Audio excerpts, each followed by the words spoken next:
Hey, I'm Connor. And we're Friend Stream Sports. We're real friends who talk about real sports in real time, and we are really it's really coming into football season, Connor.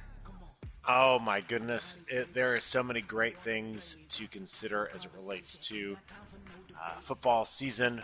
Very excited for that. Very excited for all of the things we have going on, and very excited that you know we've already had 1 week of preseason, and we're already getting cuts. We are. Oof. I am cut about this one. First of all, did you get my game invite? I think I did. I think you did too. I accepted it. Okay. I don't see you. Let's try this.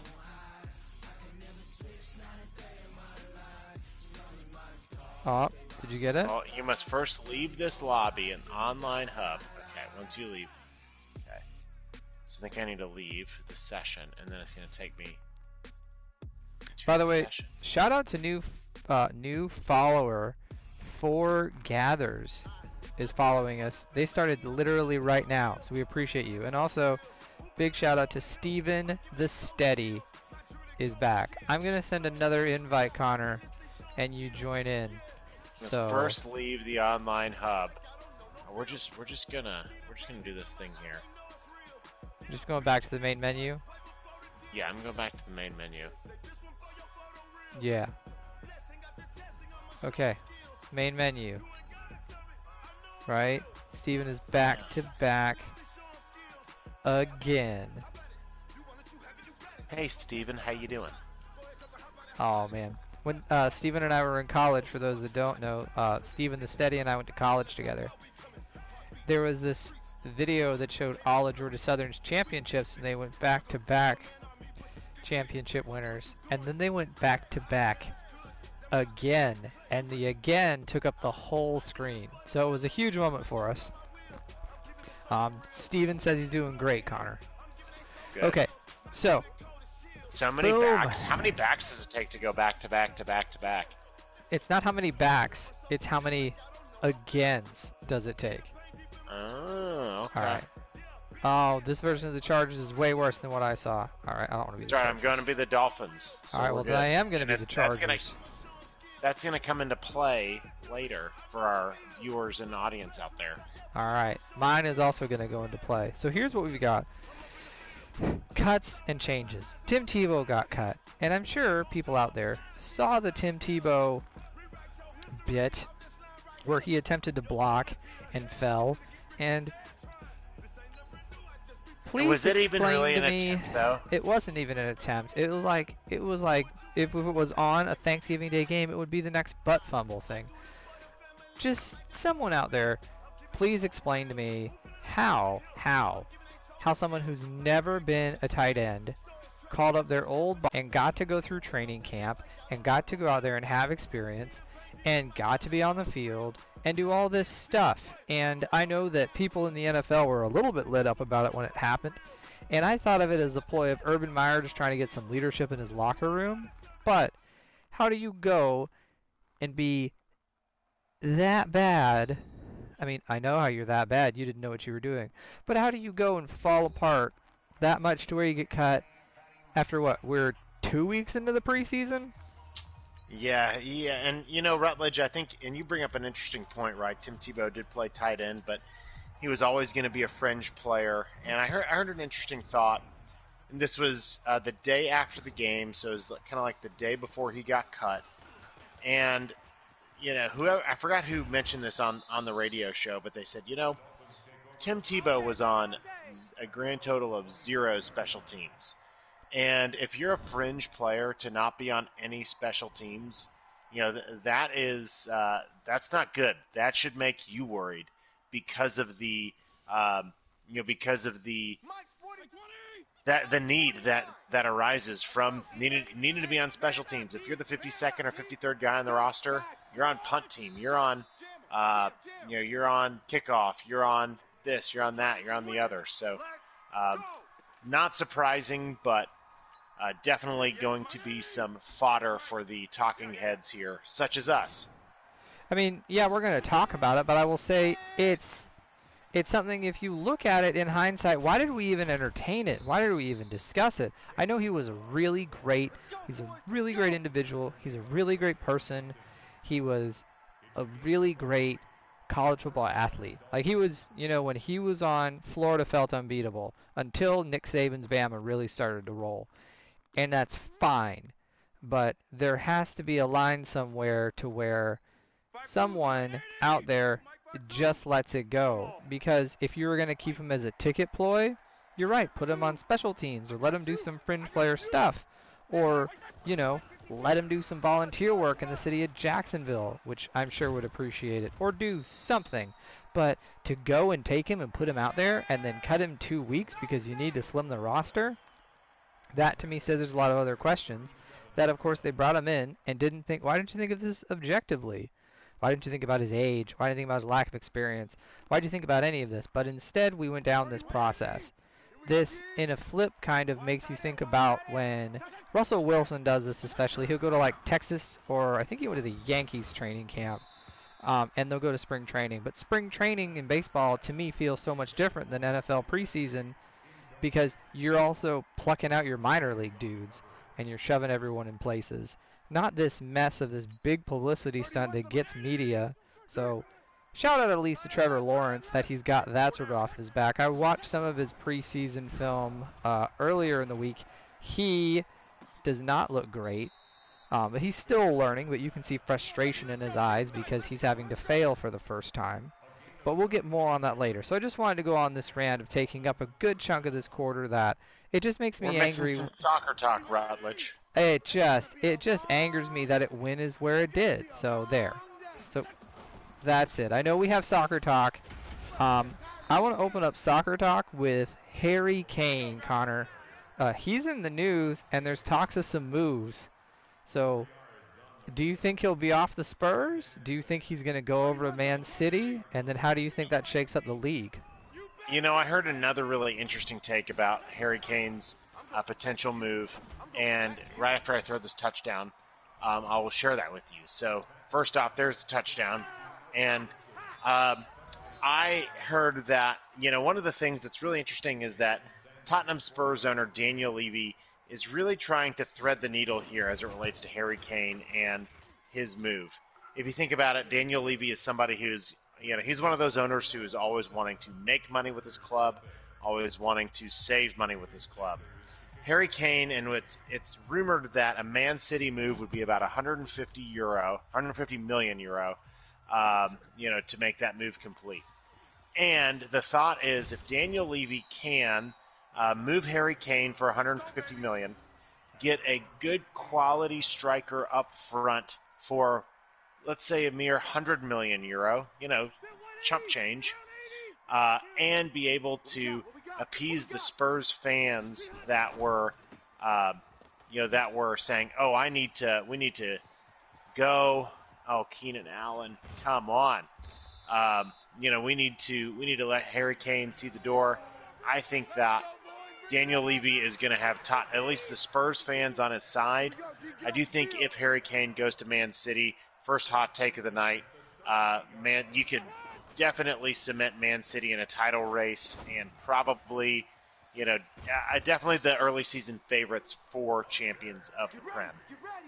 They already are early season favorites for Man City. They lost to Tottenham.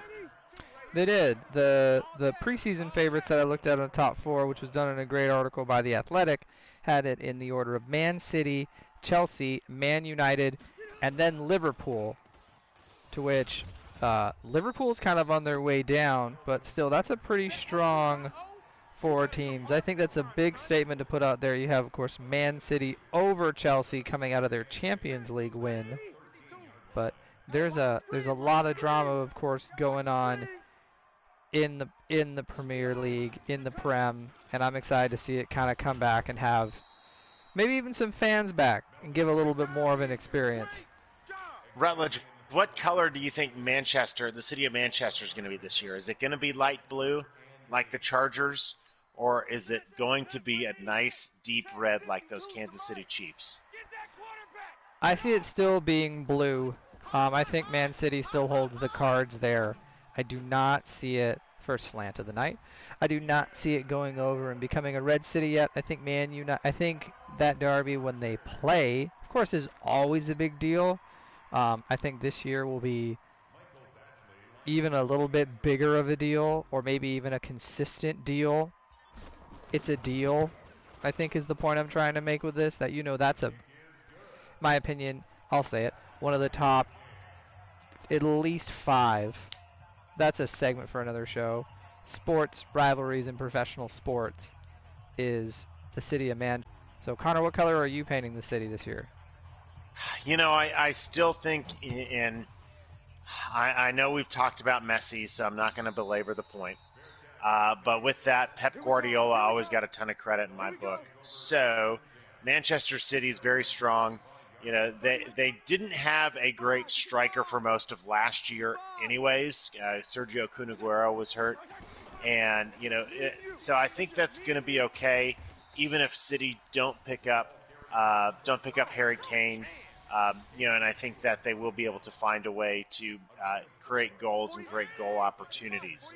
With that, Rutledge, there was, as we round out this first quarter here, I don't know if you saw the news of Chelsea getting striker Romelu Lukaku back, but also being able to sell forward Tammy Abraham. So Tammy Abraham, who was once kind of the heir apparent striker for Chelsea, is going to Roma, and Romelu Lukaku is coming back to Chelsea to help them with their goal scoring needs. Oh wow, that's some big moves and some big changes for Chelsea. So we'll see if they have the Champions League outing again this year, or if they're not able to, when they get to Champions League, surmount their way past PSG and their squad. That is, yeah. I mean, I think there's a lot of teams that are going to be asking if they can get past PSG this year. That is for sure. So, Rutledge, before we move on, is there any shout-outs you want to give? Maybe to our fans, maybe to our pod, maybe to our sponsor? Let's give it to all of it. First of all, we want to say thank you for coming out live tonight for Friend Stream Sports. It's Tuesday, 8 o'clock. For those of you that are listening to us on our podcast or YouTube channel, you should come out and you should see us live on Tuesdays. We interact with our fans like good old Steven the Steady. Outside of that, I do want to give our shout out to our normal halftime hot take sponsor, which we'll get into later, but Daddle's Coffee. If you use promo code FSS at Daddle's Coffee, that's DADDLES.com, you get 15% off. Steven, I hope you've ordered your coffee. Connor, let's put this out there on Change Gears. As we talk, we interact with the chat. Steven the Steady has come out and asked, what's a good Premier League team to follow? Never really followed it much. So who do you think, if you're someone getting into the sport, of course, we Americans, we always think of Man United, maybe Chelsea, maybe Arsenal. But Connor, who would you recommend as someone to follow? Yeah, I think that kind of always looking at, if you were to take a team from the top 4 from the past year, and maybe just make sure on NBCSN you have their game on. Man City, one of these top 4 teams. Liverpool's always solid. A fan favorite that folks, will from England really like is West Ham United. So those Hammers, and also if you have seen the movie Green Street Hooligans, you'll be very familiar with that song. Another team, if you're looking for sort of a dark horse, would be Newcastle United. So the Newcastle. They are an example of a team that is recognized and seen as a big team in England, although maybe not as big on the national scale. So there's always going to be a strong support for Newcastle, although they might not get all the publicity that, say, a team, one of those teams from Manchester will get. I like, personally, the Wolverhampton Wandering Wolves. That's just a team that I saw, and the first time I watched them on the pitch, I just fell in love. So good old Wolves. Good old Wolves, my man. Well, we are booking our way through the second quarter here, Rutledge. So, how about those Philadelphia Phillies? The Phillies, who, as I pulled this last night, are 61-57, They are a game back from the Braves. Excuse me. And they, of course, have Bryce Harper, who's been doing some pretty good things, but they're a middle-of-the-road, all-their-stats kind of team. What's really been interesting to look as you dissect Phillies is they get slumps in hitting where they go on cold streaks, and their managers even come out to admit it. And even though they'll try to change lineups, it doesn't really help them do anything. And we are getting too late into the baseball game to be having hitting slumps. So I think that we're going to see the Phillies possibly be able to make a wild card run, but they could be, if they make the playoffs, a one series out. So that's my hot take of the night is don't put all your money on the Phillies, even though remember when Bryce Harper signed with them, how big of a deal that, and he's a big deal, but remember how big of a deal that was when that whole offseason move happened? LeBryce, that was the thing. It wasn't LeBron, it was LeBryce that offseason. No, absolutely. And what's I think what the Phillies have definitely benefited from throughout this season has been the fact that it's an example of a division where no team has run away with it, right? The New York Mets with Jacob deGrom, although deGrom's hurt right now, had a big advantage, but they've kind of come back to the pack. The Braves haven't really stepped up, and the Miami Marlins are doing Miami Marlins things. So I think that the Phillies were definitely going to be an underdog and are an underdog coming into this season. But what they've been able to do is just kind of hang around, and that's always very, very critical. Rutledge, one of the interesting stats, I believe one of my favorite stats in baseball, just as we analyze teams, is run differential. And I don't know, did you know that, Rutledge? I do like the run differential stat. You do like I did know you do like your run differential stat. We would not be doing NFL Team of the Week without talking about run differential stat. So before we go on, the Phillies are the first team in baseball, or if you were to look at the rankings, they are the highest team with a negative run differential. So for those who might not understand, kind of get that stat, the idea is even if you win a bunch of games, but you win a bunch of games by one run, and you don't lose a lot of games, but all the games you lose get blown out. Because there's so many games in baseball, they kind of say, well, not all games are created equal. And, being able to Rutledge having some balance on the run game tonight. Good job, Rutledge. I appreciate that about you. So being able to have a good, solid run differential, and when you win, you're winning by a lot. And when you're losing, you might give not horrible. So as of now, the Philadelphia Phillies sit 14th at a negative 18 run differential. So far this season, they have scored 18 less runs than their opponents, as well as, unfortunately, in their past three, they are -3 in the run differential category. So just something to look out for, something to kind of follow as the Phillies are trying to make a playoff push. They definitely need to start, I think, playing better overall and winning their games by more. A playoff push is going to be really hard for the Phillies right now because I can see the Braves sticking out and keeping the division, while some would say that the Braves are underperforming with where they were supposed to be. But if you look at the National League wild card standings, the Dodgers have a 7-game lead over, in order, the Padres, then the Reds, then the Cardinals, and then the Phillies. They're 4.5 games back. Those are too many power flower teams for you to be having slumps. Whoa, did you say power flower team? Power flower teams. Is that going to be a new thing? Will Rutledge rate teams based off of their power, with the highest power being a power flower? Well, yeah, rhyme all the time. That's the way I look at life. Oh, good. Good. Sorry, go on. Oh, no, we're good. Hold on. Tight moment here in the game. 25 seconds. Can Rutledge squeeze in a touchdown right here at the end? Can he be power flower? Nope. Or, that should have been picked off. You thought threw about it it as our first people pick. with 2 people. Yep. But so they, it's just not. It's not what you want to see with them. It's not the direction you want them to go. I'm not saying that they're awful, but I'm not saying that they're great.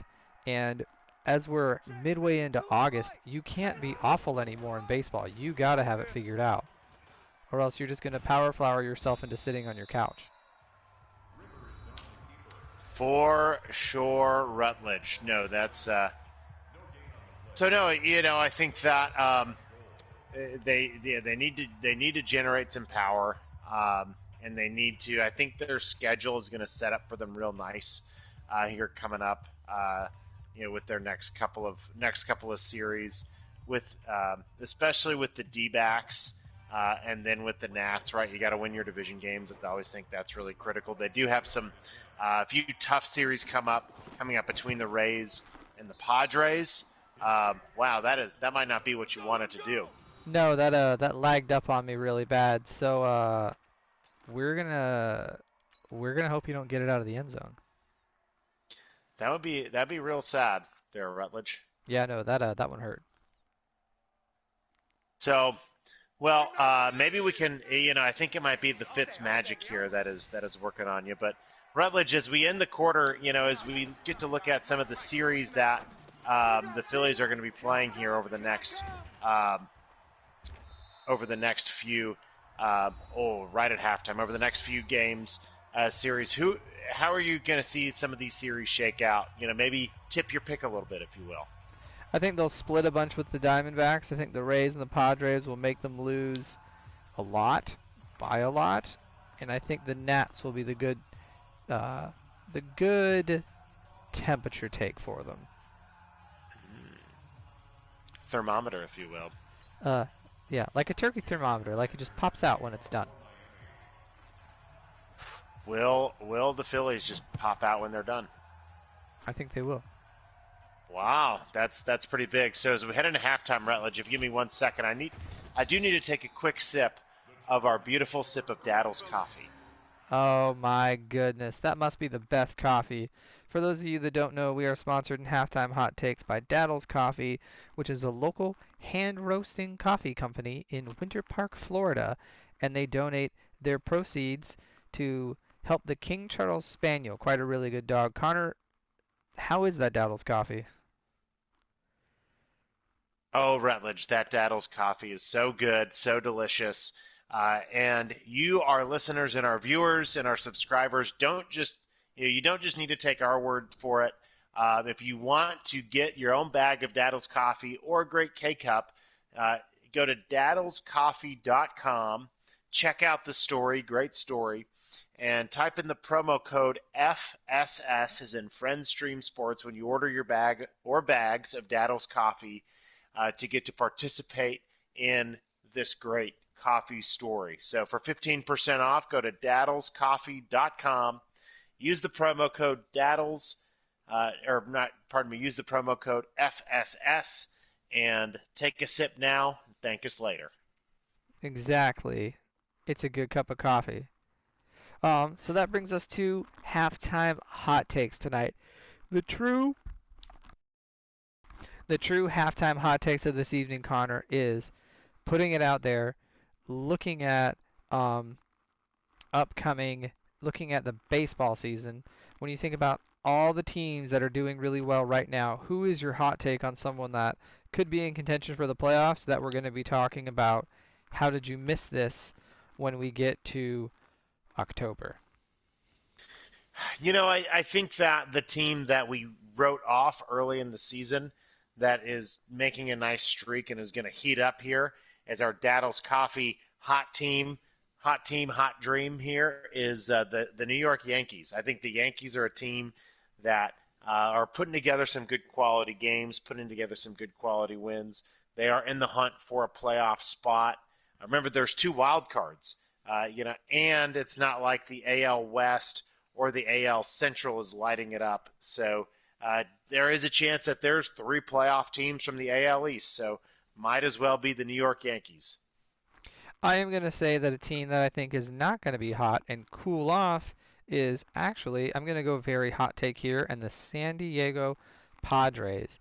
Of course, the Dodgers have a 7-game lead with first place of the wild card But in second, I think that the last 10 games of 6-4 for the Reds and 8-2 for the Big Red Machine, the Cardinals, is going to be a little too much for them to stave off, as they are in just too packed of a division. We talked about earlier this year, the NL West is probably the best division in baseball right now. I think the Padres are going to end up like a college football team and just be sitting on the way out just because the conference division they played in is just too good. Well, yeah, I think that could very well be a nice little hot take for you. I agree. Well, let's get back into it. Let's get back into the second half of this game as we want to get into and talk about this coming NFL season. So there's been a lot that's happened this NFL season, and Connor and I have taken, there was a great article written by The Athletic, talked about some of the most intriguing football players out there for this year. And we both have our top three of who we think are some of the most intriguing players coming into this year. So we're going to go through this quarter and go from 3 to 1 of who are our most intriguing players and why. So Connor, give us a start. So my number 3 most intriguing player that did not make the Athletic top 25 list, but I think is very intriguing, is going to be Tua Tagovailoa. We talked about him a lot last year. Here's why I think it's intriguing, is it's always important for rookie quarterbacks, their year 1 to year 2 progressions. So I think even though Tua didn't exactly light it up last year, he's going to have an opportunity to show that he's got the right stuff, if you will. Furthermore, I think with the addition of Jalen Waddle, who I'm very high on, if I can give an honorable mention for most intriguing player, I'm looking at Jalen Waddle, as well as Will Fuller, with just a nice, strong coach team, and some winnable games within the division. So Tua Tagovailoa, number 3. I'm just intrigued. I'll turn on the TV just to see how he's playing. That sounds like a good way to get your local broadcast games in with Tua. I am going to go with someone, I'm going to go with someone on my list who I thought is very interesting and just want to see do. And probably number 3 for me is going to be Kyle Pitts. Kyle Pitts, of course, was taken as a high draft choice. The Falcons, how was that not a pick? The Falcons are very up and down this year of what they're going to do. Being in Georgia, I get their preseason games and watch them. They don't look very great. Now, of course, that's not their starters in, but there's a lot of question marks, and it's just while he's touted he's going to be a very good athlete, that he's going to be a very good talent, I want to see how it translates. How does it look on paper? I liken it to, and not comparing him exactly, but if you looked at when Calvin Johnson was taken over to Detroit didn't immediately get better. While he was a great receiver, they still really struggled. So I want to see how much of an impact does Kyle Pitts really truly have. Is he the talent that lets Atlanta be okay with losing Julio Jones? And is it number 2 for Calvin Ridley? It would also help block and establish that run game. Or is he just a good enough tight end? Does he transcend? We've seen, especially in the NFL, tight ends can become a big deal pretty quickly. So I'm curious and kind of want to watch, how does he do? Oh, yes, that's a good segue into my number 2, Rutledge. I do think, and the other piece, with Kyle Pitts, right, is he's got to replace, and maybe not all the way replace, but in some ways replace the production of the guy who was my number 2, which was Julio Jones. Julio Jones was in a great situation in Atlanta. He might not have always had the, quote, number 1 offensive head coach, but he had a really good, solid quarterback.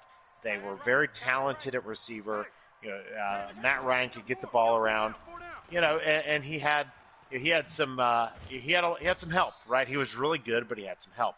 So I think it's going to be very interesting throughout this year to watch Julio Jones in an offense that is A, run heavy, B, with a quarterback that might not be as good as Matt Ryan, and a year older. He's very expensive. And just to be able to kind of see, what's his what's he going to really be when he's got he was always a really good player on a good team, but when he's got to be the number one receiver on the team, how is that going to work out for him? Definitely a really good one there, Connor, and that also helps transition to someone, to me, who he's got some stuff going on. He's got some changes, and he's on the Chargers. And that's your friend, my friend, the one and only Justin Herbert. Please be our friend. It is no hidden message that I'll take a short take, as we love Justin Herbert. I want to see how really good he is with a healthy team. He looked like a lot of potential out there. How does it translate now that he has a healthy team around him? So, mine's Justin Herbert. Ooh, yeah, no, I think especially within that division, the Raiders are going to be coming to play hard, and the Chiefs are always going to be stout. So definitely interested to see how Justin Herbert plays. My number one, very briefly, is going to be Carson Wentz.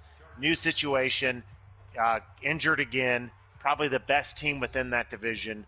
Was his situation more about having a bad situation in Philadelphia, or was it more about him? So I think it would just be intriguing to see how that happens. Rutledge is, so what do you think about the Big Blue Carson Wentz? I agree with you. It's a different situation. Seeing him get hurt, I did learn today that if Carson Wentz doesn't play 70% of the games in the trade agreement that he had, that Philly loses a second-round pick. So, Eagles fans should not just be thankful that he's gone. They should hope that it all works out for the best for him in Indianapolis, and that he benches himself because of ability, not because of injury. But and have Jake Fromm play. I don't know if Indianapolis has the stomach for Jake from State Farm. That guy got hit in the head. Short on that as we wrap this up, mine's Matthew Stafford for one short reason. Matthew Stafford, when he was drafted, rewrote the rookie contract rules on contract sizes. So, will he be great with a great coach? Will the chart, and especially in a really strong division. So, those are our top three NFLs. And that's wide open passing. Top three most intriguing players in our third quarter topic. And the Dolphins, Fly Dolphins Fly, take the 16-7 lead. They do. Speaking of taking a lead, the college football preseason rankings dropped, and I'm going to give the top 10 in order from 10 to 1. Number 10 it's North Carolina, Notre Dame, Cincinnati, Iowa State, Texas A&M, Georgia, Ohio State, Clemson, Oklahoma, and Alabama. No one knows except for living in Greenbow, Alabama. So Connor and I are going to go through this poll, looking at everyone overrated, underrated, and give a properly rated. And I'm going to go with an underrated. My underrated is North Carolina, sitting at number 10. I think Mac Brown and company have done a really good job, and I think they've been really a really good program. I think that North Carolina sitting at 10 is a little low for them, and I see them on the up and up. The ACC, in my opinion, feels a little bit more wide open, as there will be Clemson will reload and still be consistent. Nothing against Dabo Swinney and staff, but it definitely feels like North Carolina has more of a shot this year. So my underrated is North Carolina. I see them on the up for this year. Oh yeah, and don't remember, North Carolina does not play Clemson in the regular season, so they could win 10, 11 games, maybe be number 5 going into an ACC title game against those Tigers. All right. So my underrated team, is going to be Oregon, the Oregon Ducks. Quack attack. I know that they have Ohio State early, but I think that outside of that, they have a pretty soft opening schedule, as well as the Pac. I think that's a story more of a poor conference with a quality program being able to capitalize on poor conference play. So I see Oregon, I see that as a very winnable game for Oregon against Ohio State. I think Ohio State's going to be really interested in trying to still maybe figure out who their quarterback is and be able to make a nice little run and really work their way up the top 25 charts here as the season begins. How's that not pass interference? That was uncatchable. Old man Rivers, threw it way out there. The old gunslinger. He slings them. He slings them as hard as he can. He tries to be Brett Favre. That he does. So Rutledge, we gave our underrated. Who's our overrated? My overrated is, I think it is the University of Georgia. And I know I take a lot of shots at the University of Georgia on this show, but I believe that sitting there at number 5 with an SEC East schedule where you really only have one opponent being Florida is an underperforming spot, or is an overrated spot for them. I think at least if you're going to rank them, they should be number 6 and Texas A&M should be number 5. In my opinion, Texas A&M is a way better team, even though they're going to have a different quarterback this year. I think 5 is a little too high for Georgia, and I have said this before, I believe this is the year Kirby Smart's seat starts to heat up because he starts to, there's a pick. I've been waiting to throw one all night.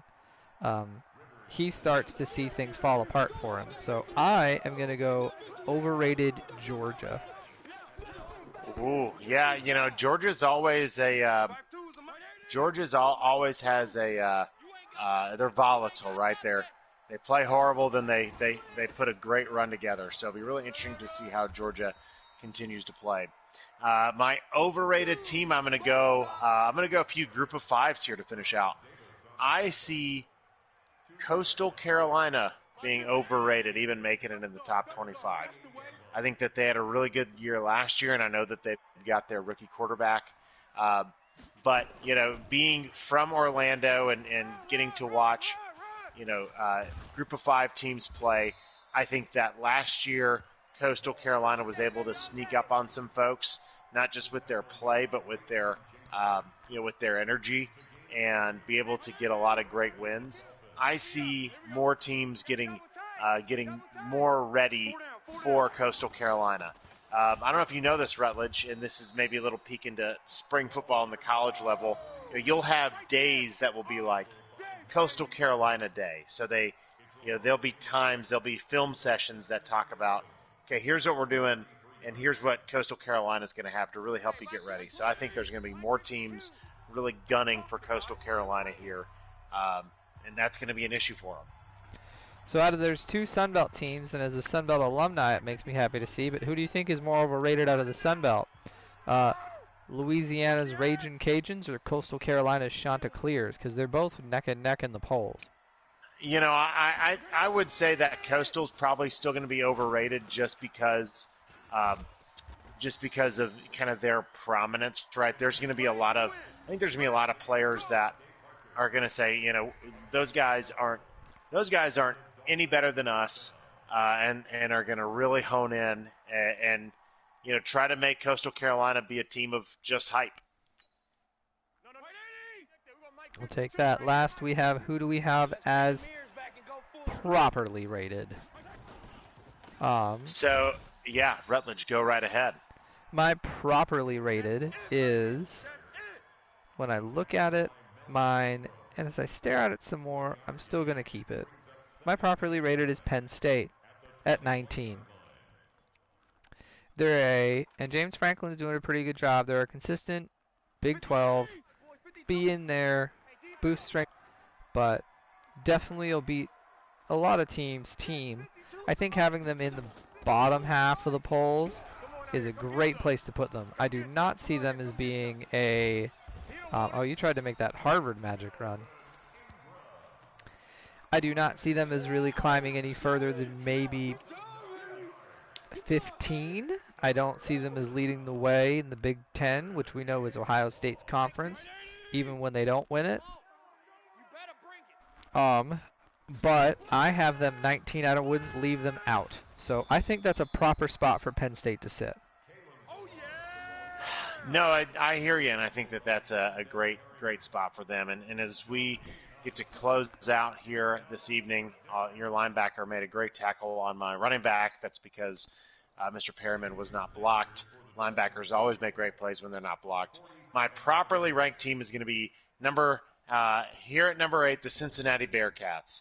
I think that you're calling the timeout, playing it till the end. The Cincinnati Bearcats. I think that Cincinnati is going to be a team that, they're going to have to not just win, but cover in a lot of their games in order to rise. And I don't, it's hard, right? Cincinnati's going to be favored double digits in a lot of their games this season. And I look to see Cincinnati having a few games that, they might squeak out a 3-4 point win.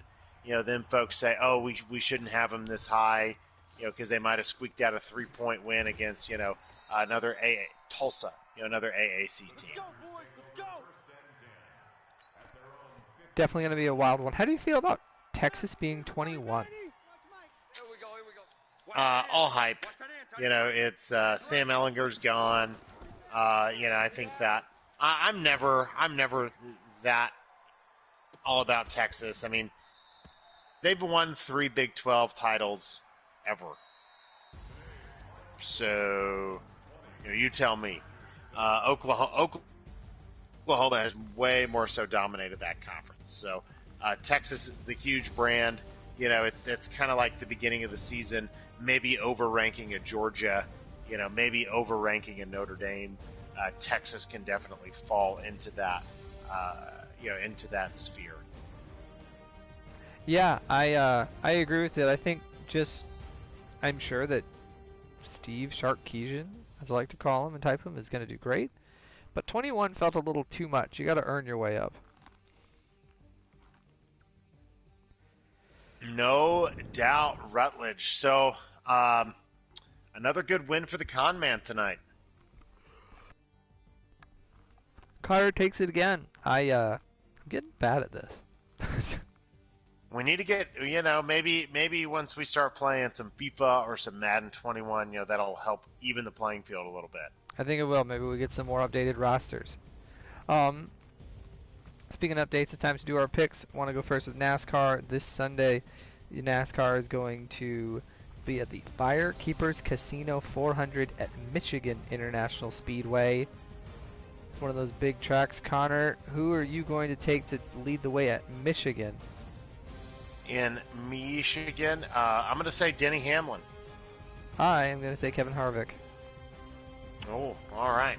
I know I gave my takes to see how the Phillies will do. How do you feel the Phillies are going to do against their August schedule? Yeah, so I see the Phillies. Really, really doing great against the Diamondbacks. Everybody does great against the Diamondbacks. I see 2 wins, 2 losses of series, probable sweep in one of those we'll go sweep against the Rays in terms of getting swept by the Rays. And then here's my hot take here. I think that they're going to be able to kind of climb up and make it positive by winning the series against the Nats. Wow. Taking it down against the Nats. So, and then finally, Rutledge, let me throw a little preseason football action at you. Oh, man. So 2 teams that we believe we should be seeing their starters, at least for a little bit. We've got Patriots and we've got Eagles. Mac Jones versus Jalen Hurts. How are you feeling about it? I think this will be that Mac Jones should have a pretty good showing because I think he's going to be a good factor of coaching. So I see Mac Jones and the Patriots doing well. Ooh, yes. Although I think Mac Jones is going to play well, I think that the Eagles are going to I think that the quarterback situation in New England is still so up in the air.